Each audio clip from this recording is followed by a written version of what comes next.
Vani, Está grabando. perfecto. Espera que siga entrando gente.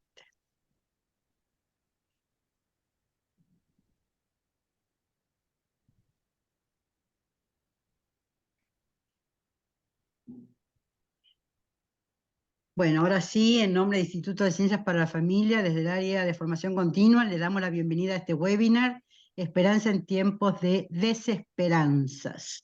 Va a estar a cargo del doctor Gastón del Río, y este webinar se encuadra en el programa focalizado Logoterapia, Vínculos y Vida Cotidiana, que inicia el 2 de octubre.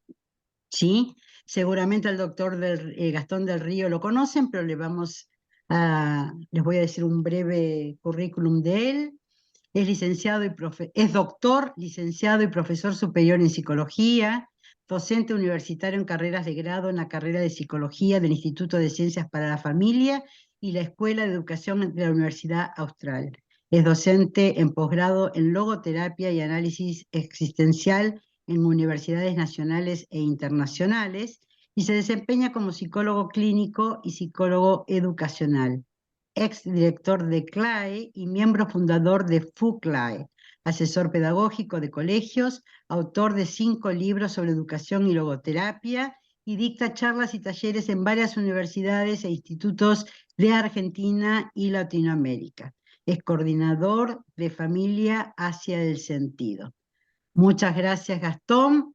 Toda la audiencia es tuya. Bueno, buenas tardes a todos. Gracias, Susana, por la invitación y por esta presentación. Bueno, la intención de este ratito es poder compartir un poquito y hablar sobre este tema de la esperanza en tiempos de desesperanza. Tal vez les ha pasado a ustedes de por momentos sentirse desesperanzados.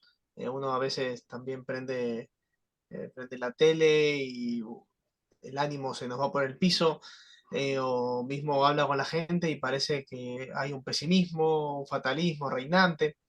Y por eso, en el contexto de este programa focalizado, la intención es poder hablar un poco de la esperanza.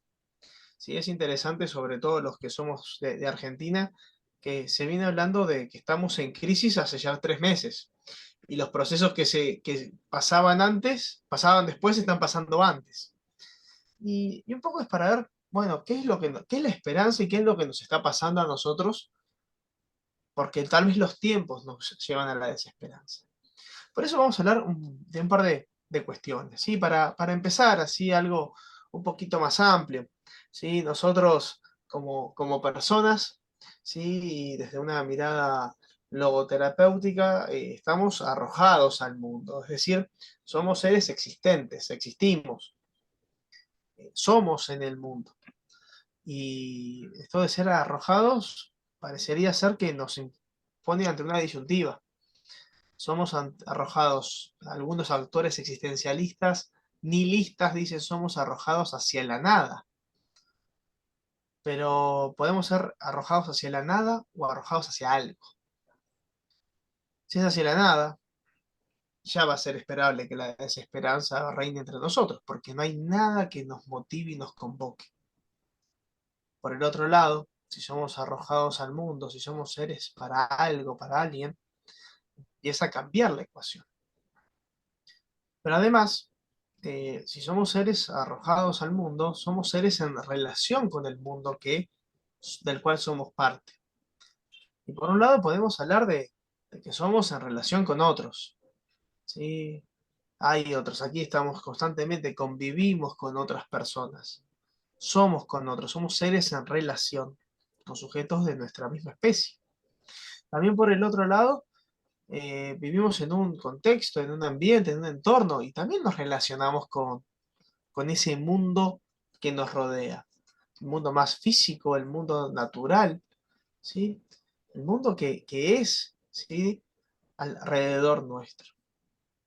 Y también podemos hablar de una relación con un tercer mundo, que es el mundo íntimo, ¿sí? Es con nuestro ser personal, con nosotros mismos. Para ponerlo así un poquito grandes rasgos, cuántas veces nos cuesta tal vez la relación con alguno de estos mundos. A veces es, es con el otro, con el que es diferente a mí, con el que no coincidimos, ¿sí? Puede ser las convivencias desde con hermanos, hijos, padres, parejas, amigos, conocidos, vecinos, el otro. También a veces son cuestiones del entorno, ¿sí? Uy, me gustaría haber vivido en otro tiempo, en otro contexto, ¿sí? Me está pasando esto, ¿sí? El país donde vivo, el medio donde vivo, la naturaleza tuvo este impacto, en fin, distintas aristas. Genéticamente me tocaron determinadas características. Y también el mundo propio, que a veces nos cuesta, y encontrarme con mi interioridad y a veces me hace descubrir que hay cosas que quería y tal vez no las quería. Me tengo que tomar decisiones que me llevan a un cambio de vida. Tomé decisiones que me llevaron a un cambio de vida y hoy no estoy tan contento con el cambio de vida que me llevaron. Me cuesta aceptar mi pasado, mi historia, mis padres, decisiones que he tomado.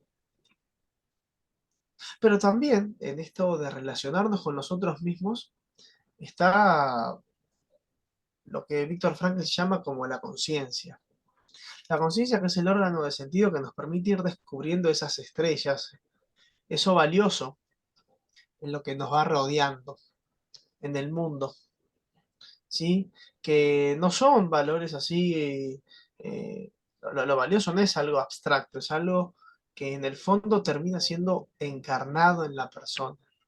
Encarnado porque es lo que va iluminando nuestro, lo puse como estrellas pensando que es como lo que va iluminando nuestro cielo, ¿verdad? La doctora Elizabeth Lucas, discípula de Frankel, tiene una frase muy linda que dice que ata tu carro una estrella, porque aquel que encuentra algo valioso para ir viviendo es lo que lo va motivando a ir empujando el carro de la vida.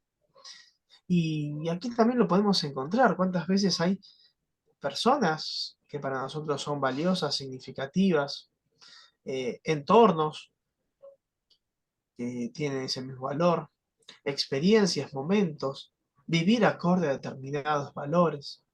Todas formas que hacen que esta condición existencial, estar arrojados al mundo, tenga otro matiz, se ilumine de otra forma, ¿sí? Por eso los invito así rápidamente a que imaginen un cielo estrellado, ¿sí?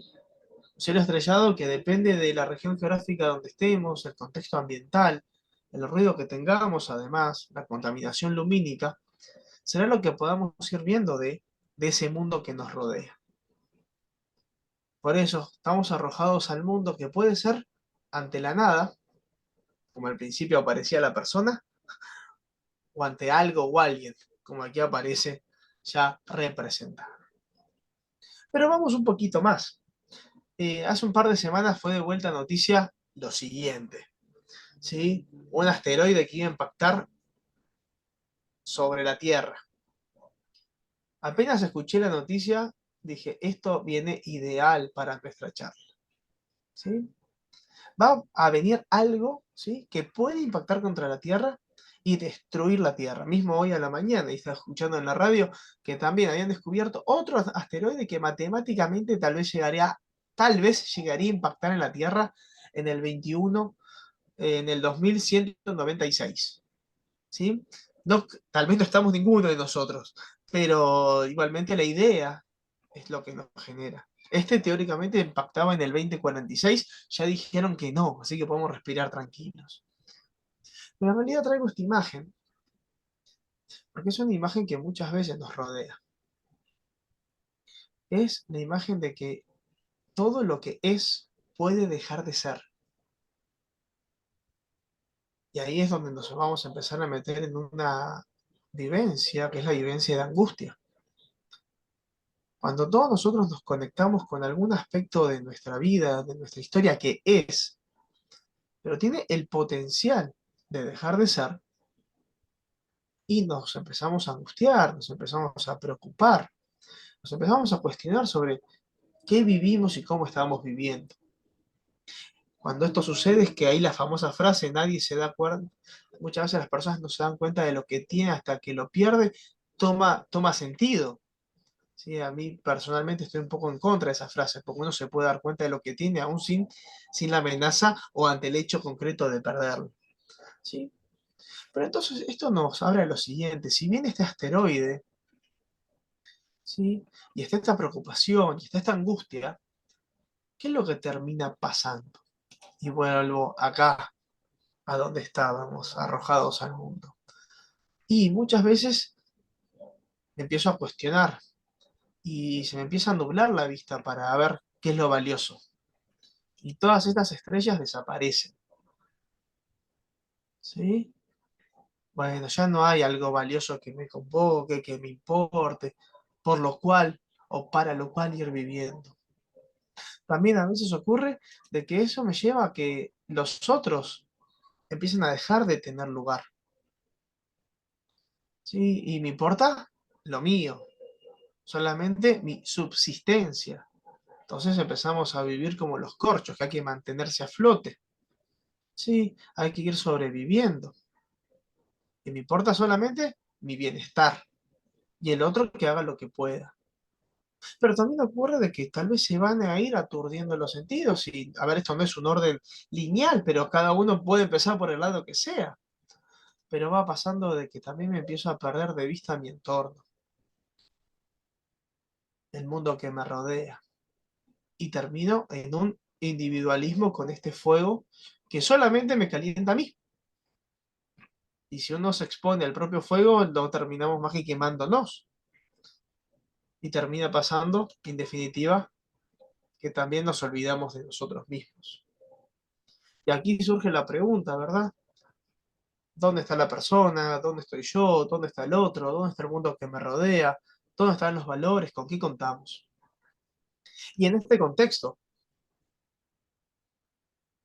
¿quién no entraría en una vivencia de desesperanza? ¿Sí? No hay mundo, no hay personas, no hay un otro, no hay valores. Víctor Frankl, creador de la logoterapia y el análisis existencial, él planteaba de que cada época tiene él hablaba de lo que son las neurosis colectivas, ¿verdad? Un espíritu de la época que se puede ir manifestando de distintas formas para hablar de lo que es el vacío existencial. Cuando una persona pierde de vista los valores, la posibilidad de encontrarle sentido, y se vuelve este horizonte negro como tenemos ahora, y lo más probable es que se empiece a vivir como sociedad en un contexto de desesperanza y de vacío. Él, por ejemplo, hablaba de ciertas actitudes, ciertos síntomas de esta neurosis de su época, ¿sí? Que vamos a ver algunas características de la época de Frankl, algunas características de la época actual, pero en el fondo se siguen viviendo. Y eso lo único que hacen es cultivar la desesperanza. Por ejemplo, hablaba de lo que era la actitud provisional, ¿sí? Justamente Frankl pone acá el tema de la bomba atómica, de que hay la convivencia permanente de que en cualquier momento todo se puede destruir. Pero pensémonos en nuestra vida. La angustia de que todo lo que estamos viviendo en cualquier momento, todo lo que es en nuestro mundo en cualquier momento puede dejar de ser. Entonces más vale que voy a vivir con angustia, ¿sí? Con presión alta, con intentos de control, con enojo porque en cualquier momento dejo de ser, ¿sí? Primer síntoma, esto de la actitud de provisionalidad. Todo lo que es en cualquier momento puede dejar de ser. Acompañada por otro síntoma, dice él, que es una actitud fatalista.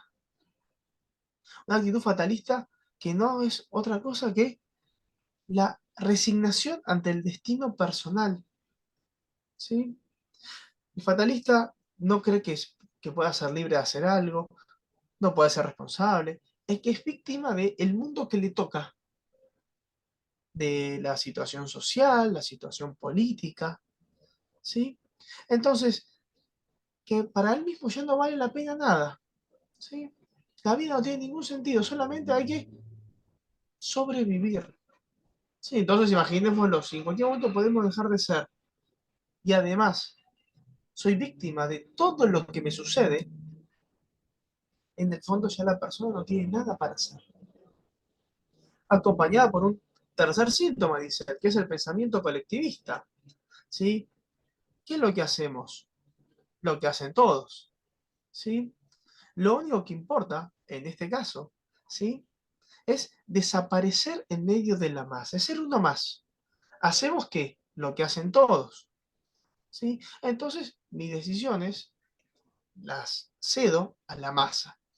Yo siempre cuento el caso de una persona que conozco que puso en su red social, me interesa salir con este chico y con este otro. Voten con cuál les parezca que salga. Queda claro que la decisión sobre su vida la había puesto en el orden de todos. Y muchas veces, y más en este tiempo, ir en contra de lo que todos piensan, ¿sí? No es moderno y es difícil. La clave será no es rebelarse por rebelarse, sino que encontrar el para qué ir en contra de a veces de lo que todos piensan. Y ahí vamos a un cuarto síntoma desde la mirada de Frankel, que es el fanatismo. ¿Sí? Que es que el individuo hace caso omiso de su propia persona. ¿Sí? ¿Por qué? Porque lo único que importa es lo que él piensa. ¿Y por qué hace caso omiso? Porque se pierde en la idea. ¿Sí? Lo único que importa es imponer su propia opinión. Y aquí tenemos un ejemplo claro, como pueden ser los simpatizantes de distintos equipos. Una cosa es ser simpatizante y otra cosa es ser fanático, que no tolerás que el otro piense distinto. No tolerás que el otro vea las cosas de un modo diferente, las viva de un modo diferente. ¿Sí? Que el otro no es mi enemigo, el otro es otra persona que encuentra algo valioso de otro modo. ¿Sí? Paradójicamente, ¿sí? Si ustedes se fijan, estos cuatro síntomas hoy siguen estando presentes. ¿Sí? Y cada vez más exacerbados.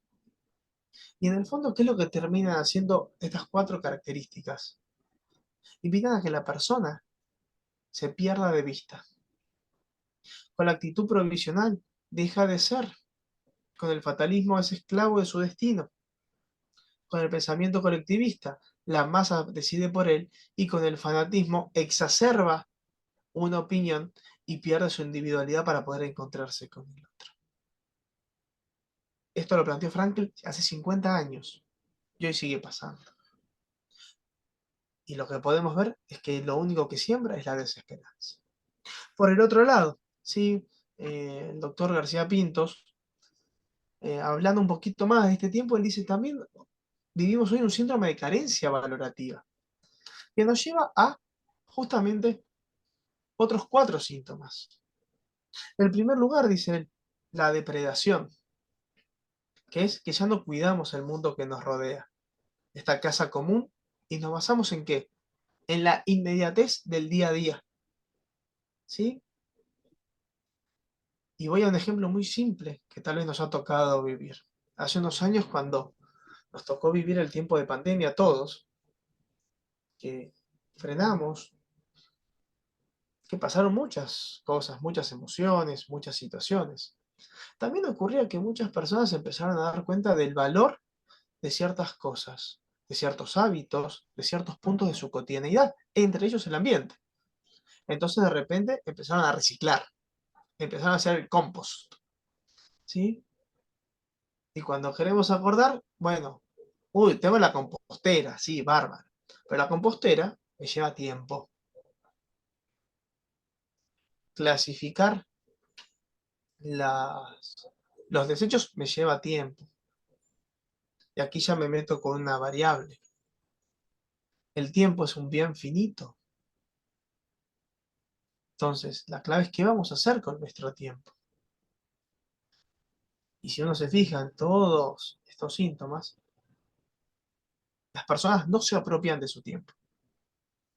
Avanzo con otro síntoma de los que habla Claudio, ¿sí? Que tiene que ver nada más y nada menos con la violencia. La violencia en sus distintas caras. Si hablábamos de que en el pensamiento, en el fanatismo me cuesta reconocer al otro, ¿sí? En la violencia, la persona también se termina perdiendo a sí misma y se termina perdiendo al otro. ¿Por qué? Porque ante el desencuentro con un otro, cree que la violencia me va a ayudar a diferenciarme en sus distintas caras, ¿sí? Entonces el otro pasa a ser un adversario, un enemigo, alguien que hay que eliminar en sus distintas caras, ¿sí? Otro síntoma, ¿sí?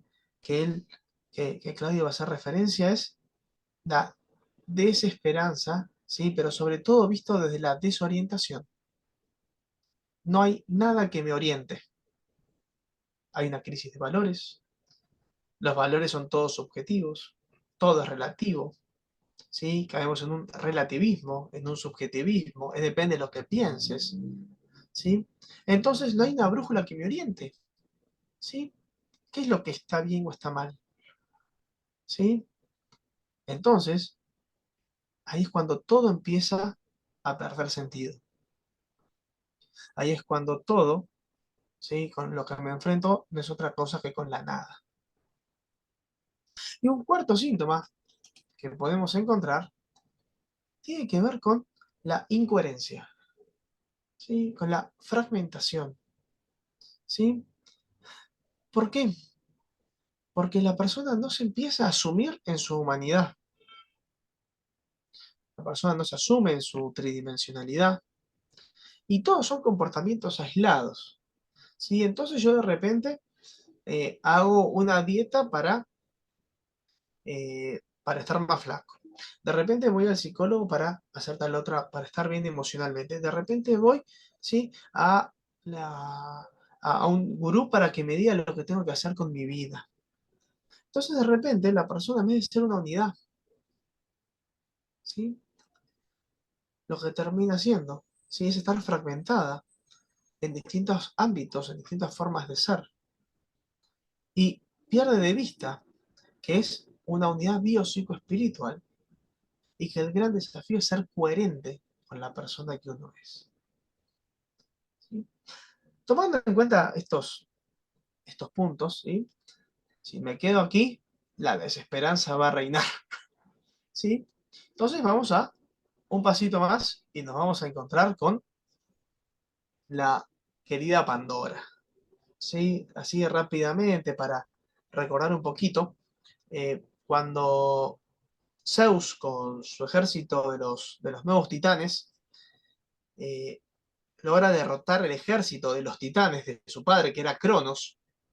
Ya tenemos cronológico, viene de tiempo, ¿sí? Después nos meteremos. Y pasa a ser el dios de los dioses, ¿sí?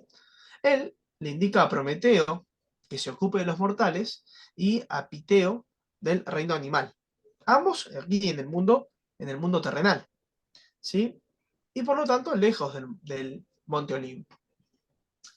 Prometeo pone manos a la obra y con arcilla construye una imagen que al verla termina, se quedó absorto por la belleza que tenía. Y lo emociona tanto que una de sus lágrimas cae sobre ella y le confiere aliento de vida. Y a partir de allí trabaja intensamente para embellecer el mundo de los mortales, hasta que reconoce que siempre estará sometido a los dioses, porque son ellos los poseedores del fuego elemental. Entonces, ¿qué es lo que hace? En una ocasión, cuando llega al Olimpo con una tea, roba el fuego y se lo lleva corriendo al hombre. Y lo hace poseedor del fuego. ¿Sí? Y aquí el fuego lo dejo aquí al costadito porque ahora nos vamos a meter un poquito más. Zeus tiene un ataque de ira por lo que lo considera una traición de Prometeo. Entonces convoca al dios Éfeso, ¿sí? Y le pide que construya una imagen de una mujer muy bonita. Una mujer que sea la más bella de todas. Y le pide a cada uno de los dioses que le atribuyen a esa mujer algún atributo. Una vez convocada esa tarea, le pide a Afrodita que le dé aliento de vida, y esta mujer es la que se va a convertir en Pandora. Pan significa todos, Dora, dones. Y le asigna una misión, ir hasta la casa de Prometeo y decirle que ese es un regalo de los dioses para que él lo tome como esposa. Y al hacerlo, le dará una caja que solo él podrá abrir después de recibirla. Pandora cumple con todo lo asignado, pero Prometeo, sospechando que había algo raro, decide no hacerlo. Entonces Pandora va a buscar a Epimeteo. Cuando éste abre la puerta, se enamora de ella y la invita a entrar a su casa.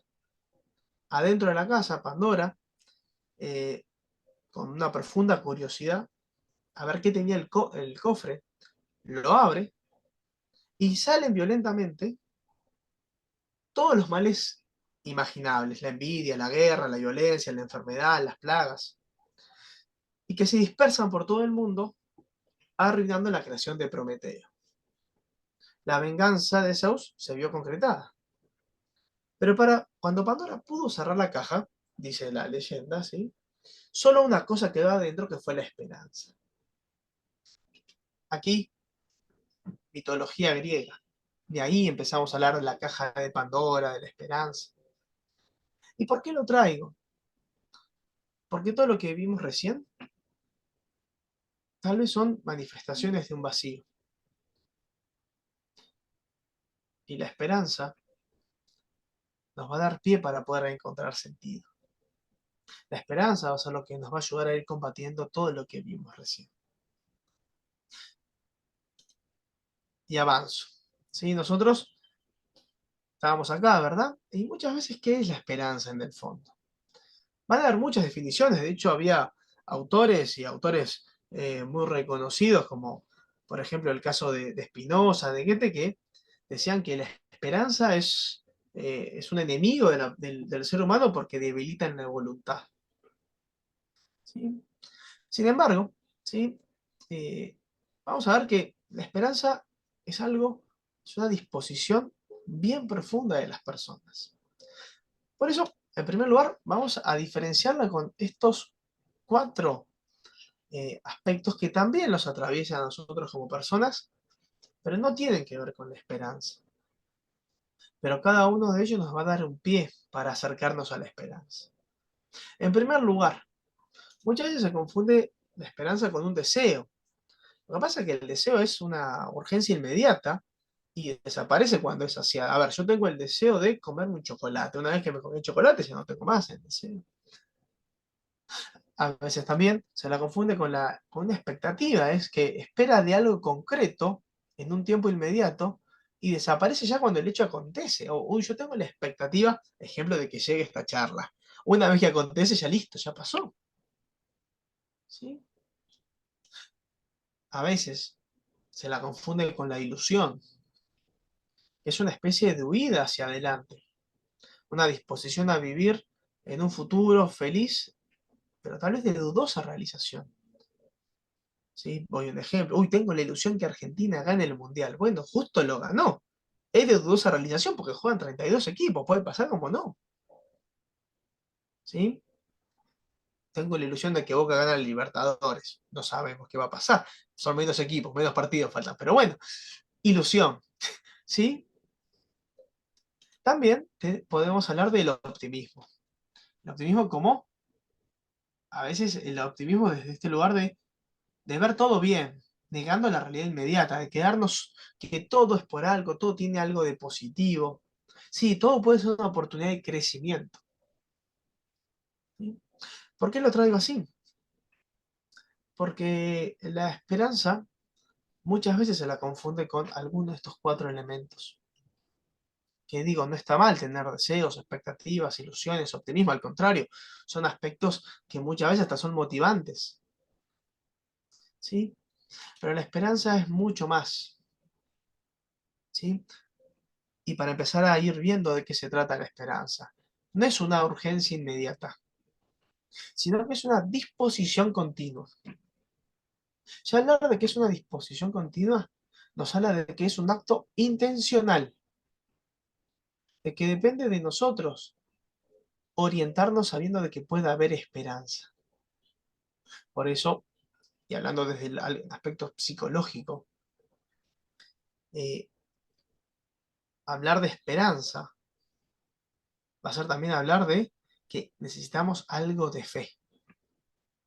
Algo de fe en que van a haber aspectos valiosos en el mundo. ¿Sí?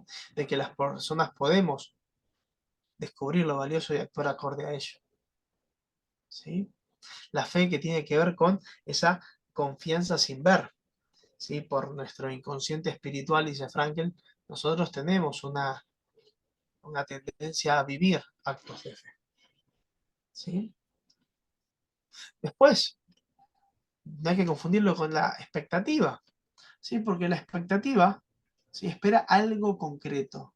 En cambio, la esperanza no espera algo concreto. Entonces, es una disposición continua que no espera algo concreto, ¿sí? Sino que simplemente es una expresión genuina de la naturaleza, ¿sí? No hay algo concreto. Además, no hay que confundirla con la ilusión, porque no huye hacia ningún lado, ni se abstrae del aquí y ahora, sino que reconoce que en el aquí y ahora hay aspectos valiosos, ¿sí? Hay aspectos valiosos que de ahí es que la persona se puede ir también desplegando. ¿Por qué? Porque en la existencia hay aspectos valiosos. Y no es un optimismo naif, ¿sí? Porque implica una disposición a verlo todo bien. O sea, no implica eso, negando la realidad inmediata. Implica a partir de esta realidad saber que hay aspectos valiosos. Entonces, la esperanza, ¿sí?, siempre es una invitación. Es una invitación a elegir cómo vivir. ¿Sí? ¿Por qué? Y vuelvo a lo inicial. Porque hay aspectos valiosos en nuestra cotidianidad, en nuestro mundo. ¿Sí? Pero inevitablemente, ¿sí?, tiene que ver con cómo nosotros sabemos que hay aspectos que hablan de la verdad, del bien, de la belleza, ¿sí? Y que nos disponemos al encuentro de dichos valores, ¿sí? La esperanza tiene que ver con una disposición del ánimo, un modo de afrontar nuestra existencia y de vivir, ¿sí? Y aquí voy a un pasito más, a lo que nos invitaba Frankl a pensar. Frankl en alguna conferencia él hablaba de nosotros nos regimos por dos leyes, la ley del cielo y la ley de la tierra. La ley del cielo, digo, la ley de la tierra, para empezar, es la ley que nos permite tomar conciencia de nuestra realidad concreta, del aquí y ahora, de lo que nos va tocando vivir, del mundo que me rodea, ¿sí? Que, si uno se fija, la esperanza es desde un lugar concreto, que es desde mi mundo, desde mi lugar, desde mi aquí y ahora. Y también nos habla de la ley del cielo, que tiene que ver con los valores. Que a partir de los pies en el piso yo puedo levantar la vista y encontrar en el horizonte un montón de estrellas, como veíamos al principio, que puedan orientarme a actuar. Pero tengo que levantar la cabeza y mirar. Y las estrellas están fuera de mí. Por eso al hablar de esperanza, ¿sí?, implica conectarnos con distintos aspectos de nuestra existencia, de nuestro ser existencial. En primer lugar, ¿sí?, asumir que hay una conciencia de finitud, de que somos seres siendo, somos seres en devenir. Y van a haber momentos de la vida que se nos pasen, situaciones que nos hubieran gustado que no ocurrieran, una historia vivida. aspectos que sí nos gustaría que ocurrieran, pero han dejado de ser. Una historia vivida, ¿sí? Y la esperanza es una historia por vivir, con un desenlace completamente incierto, ¿sí? Pero la esperanza tiene que ver con cómo decidimos vivir a partir de ello, ¿sí? Es por eso que la esperanza lo que hace es expandir el horizonte de nuestra existencia. Y en el fondo, ¿sí? La esperanza nos abre también a la responsabilidad. Porque cada uno va a ser responsable de cómo quiera ir viviendo las posibilidades que la vida nos va presentando hoy, ¿sí? Por eso implica, por un lado, el acto de fe y de confianza en la existencia de los valores y en apuntar a encontrarlos y realizarlos. La disponibilidad para estar atentos para encontrarlos, pero a su vez nos implica el empezar a actuar acorde a ello. Vivir con esperanza no significa que tengamos claro el horizonte, sino que sabemos que hay un horizonte, ¿sí? Entonces, un poquito para ir cerrando esta breve reflexión y este breve compartir, dos autores, ¿sí?, que nos van a permitir ahondar en el tema de la esperanza, ¿sí? A ver, tenemos por un lado a Viktor Frankl y por el otro lado a Gabriel Marcel. Viktor Frankl plantea una frase, ¿sí? Él puntualmente la da en una conferencia que está traducida en español como en argumentos a favor del optimismo trágico. Y él la da en un congreso hace exactamente 40 años, ¿sí? En el tercer Congreso Internacional de Logoterapia. Es como el profesor de la ¿Sí? clase, del curso que Perdón, tenemos. Claudia, te pedimos... Sí. Él lo que dice es, sabemos desde Auschwitz de lo que es capaz el ser humano. Y sabemos desde Hiroshima lo que está en juego. Marqué estas dos palabras porque uno es la capacidad que tenemos nosotros. Las personas somos siempre seres potenciales. Y este ser potencial es lo que nos abre la posibilidad de decidir a favor de los valores de la persona, del encuentro o en contra. Y lo que está en juego es que es este mundo que nos rodea, ¿sí? Que si no lo cuidamos nosotros, ¿quién lo hará?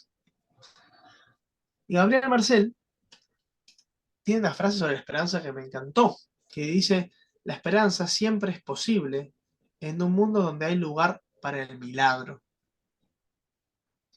¿sí?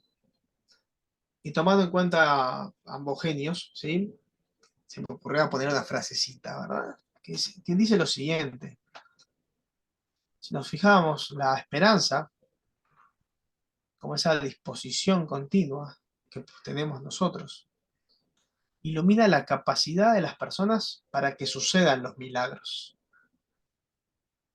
¿sí? Porque tal vez el milagro que yo vivo es a partir de un accionar de alguien, ¿sí? Cuidando lo que está en juego, ¿sí? En el fondo, si nosotros empezamos a confiar de vuelta en las personas, a tener esperanza de que lo que es, hay aspectos que pueden seguir siendo, hay aspectos que pueden ser diferentes, y seguramente el mundo en el que vivamos puede ser completamente distinto. La desesperanza se contagia fácilmente. Y ya vimos que la ola para contagiar desesperanza es muy grande, ¿sí? Y tal vez el contagio de la esperanza es por goteo, ¿sí? Pero si empezamos a contagiar la esperanza de a una persona por vez con ese goteo, y esa persona reconoce el valor de la esperanza, y seguramente sea mucho más profundo el cambio. porque, perdón, lo pensé de este modo. Cuando nosotros tal vez estamos en un tratamiento y recibimos por goteo una medicación, ya está en nuestro cuerpo. Cuando viene la ola nos mojamos todos, ¿sí? Hay uno que tiene un impacto más profundo en el ser que el otro. Y aquí es la invitación a, bueno, ver cómo podemos hacer que sea un mundo con más esperanza profunda y no de tanta desesperanza superficial. Bueno, muchas gracias y aquí lo último para ir cerrando. Así que bueno, así dejamos unos minutitos para unas preguntas, comentarios. Sí, así que bueno, dejo de compartir. Bueno, gracias. Tenemos algunas Gracias. preguntitas que te va a hacer Vani, Gastón. Perfecto. Sí, iniciamos con un comentario que hace María Cecilia, que ella expresa en el chat. Podemos decir una esperanza activa, de manera de no quedarnos pasivamente a la espera de que todo mejore en vistas a nuestras ilusiones o expectativas, sino la acción en pos de ellas. Sí, o sea, a ver, de hecho, ya la esperanza siempre es un acto, es una acción y siempre tiene que ver con la autotrascendencia, con salir. Sí, porque la persona no implica tal vez decirle al otro, tenés que tener esperanza, sino que tiene que ver con el compromiso de uno y cómo va haciendo las cosas. ¿Sí? Y eso se va transmitiendo en el día a día. ¿Sí? Eh, y después, también aclaro, que haya momentos de desesperanza no significa que la persona no viva esperanzada. Mm. ¿Sí? Ujú. Bueno, Magdalena pregunta, ¿cómo se inserta la esperanza en este tiempo de fuerte presencia de la política? A ver, Magdalena, es justamente gran parte del desafío y lo traigo a colación. En el libro El hombre en busca del sentido, Frankl en un momento habla de la esperanza. Habla al principio de la primera fase cuando estaban entrando al campo. Es una de las pocas veces que habla de la esperanza, así directamente. Eh, Cada tiempo tuvo su peculiaridad y todo bien, nunca hay un buen tiempo para no tener que tener esperanza. Sí, hay una fuerte presencia de la política y por eso también hablaba de esto del mundo que nos rodea. El mundo que nos rodea no podemos evitarlo, pero la clave también es cómo miro yo el mundo que me rodea y qué impacto tiene. Hay, perdón si alguno se siente mal con el ejemplo que voy a dar, la mayoría más o menos estamos en edades similares. Está la famosa película Matrix, ¿sí? Que fue un hit hace 20 años, ¿sí? La película Matrix, ¿sí? Perdón si le spoileo el final, en la 1, la clave de Neo era cómo él veía dónde estaba. Cuando él empezó a comprender que era un programa de computadora, cambió la ecuación de cómo podía vivir su vida. Lo traigo a modo de ejemplo, porque más en estos tiempos de tanto bombardeo, de presencia política, de combate, ¿sí? En general, siempre hay un motivo para estar combatiendo. Uno ve y todos los meses aparece uno nuevo. Pero cuando uno tiene claro, tal vez qué es lo valioso, qué es lo que aspira para su vida, pese al contexto, que también nos ayuda a tener un discernimiento y qué es lo que se va buscando, todo, pero que no es toda mi vida. Porque el gran tema está que muchas veces nos hacen pensar y nos metemos en esa vorágine de que es toda mi vida y todo depende de ello. Y es un aspecto importante del mundo que me rodea, pero somos seres en esta relación con todos estos aspectos. Ivana te pregunta, Gastón, ¿cómo se inserta la esperanza a los adolescentes, ¿no? Con estos altos índices de depresión actuales? Mira, bien, ahí van a hay una diferencia que me gustaría hacer. Una es, coincido en los altos índices de depresión, habría que también clarificar si un adolescente puntualmente se tiene un cuadro diagnosticado de depresión, se tendrá que trabajar la actitud existencial luego de trabajar la depresión, ¿sí? Eso por un lado. Pero vamos al espíritu general de que hacen que estén más deprimidos, ¿sí? Siguiendo con la pregunta, que me parece que venía por ese lado. Lo primero es ayudarlos a que ellos se den cuenta de de qué implica ser persona. ¿Sí? Porque el mayor problema uno de los mayores problemas que tenemos, y sobre todo con los jóvenes, es que se están haciendo que se pierda de vista su humanidad, su potencial, ¿sí? ¿Y qué los hace personas? ¿Sí? Lo segundo es ayudar de que se reconozcan en el valor que tienen sus decisiones en este contexto tan particular, ¿sí? Que tal vez no pueden hacer grandes cosas, o sí, pero lo importante es cuáles son las pequeñas grandes cosas que pueden ir haciendo.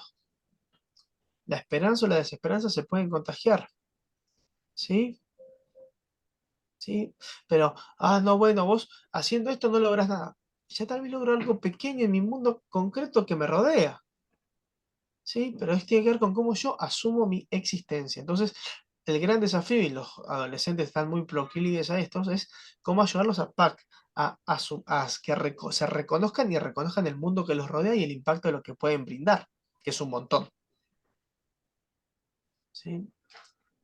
Claudia formula dos preguntas. Te hago primero una para no marearte con dos al mismo tiempo. ¿Por qué la desesperanza se contagia y la esperanza es por goteo? Buenísimo, porque la esperanza me convoca. La esperanza tiene que yo me ponga la camiseta de vivir de un modo, ¿sí? En cambio, la desesperanza, listo, me perdí en la masa y me lleva a la masa, ¿sí? En cambio, cuando yo quiero vivir por esperanza, a ver, estamos aquí, las 56 personas que somos en este momento, ¿sí? Y imaginémonos que seamos 56 goteros, sería un golazo, pero lo concreto es que de repente uno va a cenar y de repente, no, hoy fui al webinar, estuve en un webinar sobre la esperanza y mirá esto, y automáticamente los cañones hacen así y te van a decir un montón de motivos por los cuales no hay que tener esperanza, Mm. ¿sí? Entonces, ¿por qué por goteo? Porque cuando la persona se da cuenta del valor que tiene vivir desde la esperanza, se va contagiando en el uno a uno. Lo otro es más mediático, es más masivo, ¿sí? Eso sí, si vos de repente te contagias con un grupo que transmiten esperanza, y ahí sí, el goteo no fue goteo, fue el baldazo directamente. Sí, pero hoy sabemos que culturalmente no sería lo que más reina. Pero hay contextos que sí, así que sería, ojalá que pase. Y la segunda pregunta de Claudia tiene que ver con esto del vacío que comentabas, y ella pregunta, ¿hay más gente con vacíos que satisfecha? ¿Esta es la razón de la desesperanza?